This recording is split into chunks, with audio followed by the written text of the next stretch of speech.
Hello. അപ്പോൾ ഇന്നൊരു ചെറിയൊരു കുഞ്ഞൊരു ഡേ ഇൻ മൈ ലൈഫാണ്. രാവിലെ എഴുന്നേറ്റ കാര്യങ്ങളൊന്നും എടുക്കാൻ പറ്റിയിരുന്നില്ല. കുറച്ച് ലേറ്റായിട്ടാണ് എണീച്ചത്. ഇന്ന് അവധി ദിവസമായിട്ട് ലേറ്റായിട്ടാണ് എണീച്ചത്. അപ്പം അമ്മയും മൂത്തമ്മയും രാവിലെ തന്നെ ബലിതർപ്പണത്തിനായിട്ട് പോയിട്ടുണ്ട്. വർക്കലയാണ് പോണത്. എല്ലാ വർഷവും വർക്കല തന്നെ പോകുന്നത്. അപ്പം ഞാനും ചേച്ചിയും ദേവും എല്ലാവരും കൂടെ ചേർന്ന് ഒരു ചെറിയ രീതിയിലൊരു സദ്യ എല്ലാ വർഷവും ഒരുക്കാറുണ്ട്. എൻ്റെ കാക്കയ്ക്ക് ചോറ് കൊടുക്കാറുണ്ട്. അത് എല്ലാ കറികളൊന്നും ഇല്ലെങ്കിലും നമ്മളെ കൊണ്ട് പറ്റുന്ന എല്ലാം ഒപ്പിച്ച് ചെയ്യാറുണ്ട്. അപ്പോൾ രാവിലെ അതിനു വേണ്ടി ദേവു കടയിൽ പോയപ്പോഴാണ് ദേവു ഒരു സംഭവം കണ്ടത്. ദേവു കാണിച്ചു തരും. കണ്ടോ, ഒരു മിനി ഗിഫ്റ്റ് ബോക്സ് ആണ്. ഇന്ന് ഞാൻ എന്താണ് സലാഡ് വെക്കാനല്ല പച്ചടി വെക്കാനും സലാഡ് വാങ്ങാനും വേണ്ടി ഞാൻ തൈര് വാങ്ങാൻ പോയായിരുന്നു. അപ്പൊ സലാഡ് വാങ്ങാൻ വേണ്ടിയാ തൈര് വാങ്ങാൻ പോയായിരുന്നു. അപ്പോഴത്തേക്ക് അവിടെ ഇങ്ങനെ ഒരു പെട്ടി ഉണ്ടായിരുന്നു. ഇത് ഞാൻ പല വീഡിയോയിലും ഇതുപോലെ കണ്ടിട്ടുണ്ട്. ഇങ്ങനെ 5 രൂപ പെട്ടി എന്നൊക്കെ പറഞ്ഞ് കണ്ടിട്ടുണ്ട്, ഗിഫ്റ്റ് ബോക്സ്. അപ്പൊ ഇതെന്റെ കണ്ണിലേക്ക് ഇങ്ങനെ വലിയ ഇതായി ആകർഷിപ്പിച്ചു. അങ്ങനെ ഞാൻ തിരിച്ച് വീട്ടിൽ വന്നു. എൻ്റെ കയ്യിൽ പൈസ ഉണ്ടായിരുന്നു, പക്ഷെ അമ്മ വഴക്കുറയോ എന്നൊരു പേടി ഉണ്ടായിരുന്നു. ഞാൻ വീട്ടിൽ വന്ന് ഞാൻ ഇങ്ങനെ പറഞ്ഞായിരുന്നു. അപ്പം അതിന് പൈസ ഉണ്ടായിരുന്നല്ലോ, എന്ത് വാങ്ങാത്തേന്ന് ചോദിച്ചത്. എന്നാൽ അത് വാങ്ങാൻ വേണ്ടി ഞാൻ ആച്ചുവിൻ്റെ അടുത്തും കുഞ്ഞുങ്ങളുടെ അടുത്തും പറഞ്ഞു. അപ്പം ആ കുഞ്ഞു വന്ന് പോയി വാങ്ങാൻ പറഞ്ഞു. അത് ഞാനും ആച്ചും കൂടെ പോയപ്പോ വാങ്ങി. നമുക്കിത് പൊട്ടിച്ചു നോക്കാം.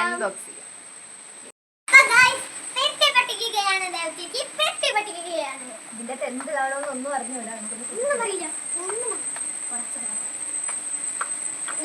ഇതിനകത്ത് എന്താണെന്നൊന്നും ഒന്നും ഐഡിയയും ഇല്ല. എന്തായാലും നമുക്ക് പഠിച്ചു നോക്കാം. പറയുന്നതൊക്കെ ക്ലിയർ ഉണ്ടോന്ന് അറിയാൻ വയ്യ. ഇവിടെ അടുത്ത് തോടുണ്ട്, തൊട്ടടുത്ത് തന്നെ തോട്. അപ്പൊ അതിന്റെ വെള്ളത്തിന്റെ സൗണ്ട് കാരണം കേൾക്കുന്നുണ്ടോന്ന് ഡൗട്ടാണ്. എന്തൊക്കെയോ എടുക്കാൻ വേണ്ടി കുറച്ച് സ്റ്റിക്കറുകൾ ആദ്യം തന്നെ ഉണ്ടായിരുന്നു. ഇത് ആരൊക്കെയാണെന്ന് വെച്ചാൽ അവിടെ മിണ്ടാതിരുന്നു. പിന്നെ അവിടെ മിണ്ടാതിരുന്നു. ഇതിനകത്ത് ഉണ്ടായിരിക്കാം. ഒരു കളിപ്പൈസ കിട്ടിയിട്ടുണ്ട്. 50 രൂപ കിട്ടി. 50 രൂപ കിട്ടിയിട്ടുണ്ട്. വേറെ ഒന്നും ഇത്രേ ഉള്ളൂ. ഒരു മുട്ടായി, ഒരു മാംഗോര മുട്ടായി, പിന്നെ 2 ടോം കിട്ടിയിട്ടുണ്ട്.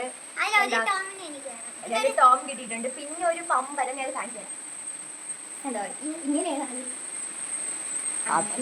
അങ്ങനെ ഒരു പമ്പരം കിട്ടിയിട്ടുണ്ട്. ഇവിടെ ഇനി അടുത്ത അടിയുടെ സമയമായി. കാരണം അതിനകത്ത് ഒരു മുട്ടായിയേ ഉള്ളൂ. പിന്നെ ഒരു മുട്ടായിക്ക് വേണ്ടി 2 കൂടെ ഇപ്പൊ ഇവിടെ അടിയായിരിക്കും അടുത്തത്.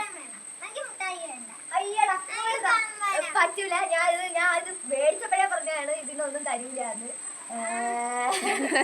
ചിരിപ്പിക്കാതിരുന്നു. അപ്പൊ നമുക്ക് ഇത്രേ ഉള്ളത്. നഷ്ടം ഉണ്ടാവില്ല.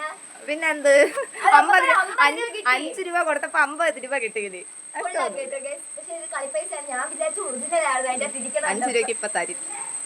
ഓടി വാങ്ങാൻ എനിക്ക് തരാം. ഇവിടെ 50 രൂപ ഒറിജിനൽ അല്ല, ഡ്യൂപ്ലിയാണ്. അല്ല, ഡ്യൂപ്ലി 50 രൂപ ഡ്യൂപ്ലി. 2 കാർട്ടൂൺ.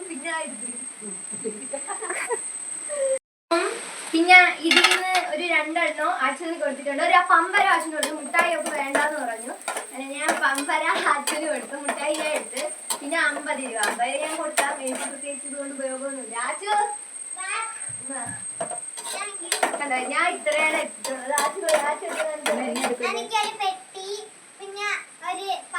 ണ്ട് കുറച്ച് വിഴുക്ക് വയ്ക്കാനുണ്ട്, ഉപ്പേരി അത് വയ്ക്കണം. പിന്നെ അത് കഴിഞ്ഞിട്ട് കുറച്ച് പായസം വെക്കണം. അത് 2ആണ് എൻ്റെ ടാസ്ക്. അത് 2ഉം ഞാൻ ചെയ്യണം. അപ്പോൾ നമുക്ക് അതിലോട്ട് പോവാം. അയ്യോ, ഞാൻ ഒരു പമ്പരം വെച്ച് കളിക്കുകയാണ്. ആച്ചൂസും ചിപ്പൂസും. ഇതാണ് ചിപ്പൂസ് കളിക്കുന്ന കണ്ടാ. ഇത് ഇന്നലെ അമ്മ കോവയ്ക്ക വിഴുക്ക് വരട്ടിക്ക് അരിഞ്ഞിട്ട് ബാക്കി വന്നത് ഫ്രിഡ്ജിൽ വെച്ചതാണ്. അപ്പോൾ ഇത് തികയത്തില്ല. നമുക്ക് അതിൽ കൂടെ കുറച്ച് വെണ്ടയ്ക്കയും ഒരു സവാളയും കൂടെ വെച്ചിട്ട് ഒരു വിഴുക്ക് വരട്ടാം. പായസത്തിന് സാധനം മേടിക്കാൻ തന്നെ പറ്റിയില്ല. ദേവുവിൻ്റെ അമ്മ വന്നപ്പോഴത്തേക്ക് ലേറ്റ് ആയിപ്പോയി. അതുകൊണ്ട് ദേവും ആച്ചൂസും കൂടെ പോയി സാധനം മേടിച്ചുകൊണ്ട് വരൂല. നമുക്ക് പായസം വെക്കാൻ പറ്റും. ചേർത്ത് വെച്ച അമ്മ എണ്ണയ്ക്കാണോ ഇപ്പൊ വില കൂടുതൽ? തേങ്ങയ്ക്കല്ലേ? തേങ്ങയ്ക്ക് വില കൂടുമ്പോൾ എണ്ണയ്ക്കും വില കൂടും, സ്വാഭാവികം. ഇതാണ് എന്നെ അടുക്കളയിൽ കയറ്റപ്പം. ഞാൻ അടുക്കളയിൽ കയറി കഴിഞ്ഞാൽ ഇവിടുത്തെ സാധനം എല്ലാം തരും.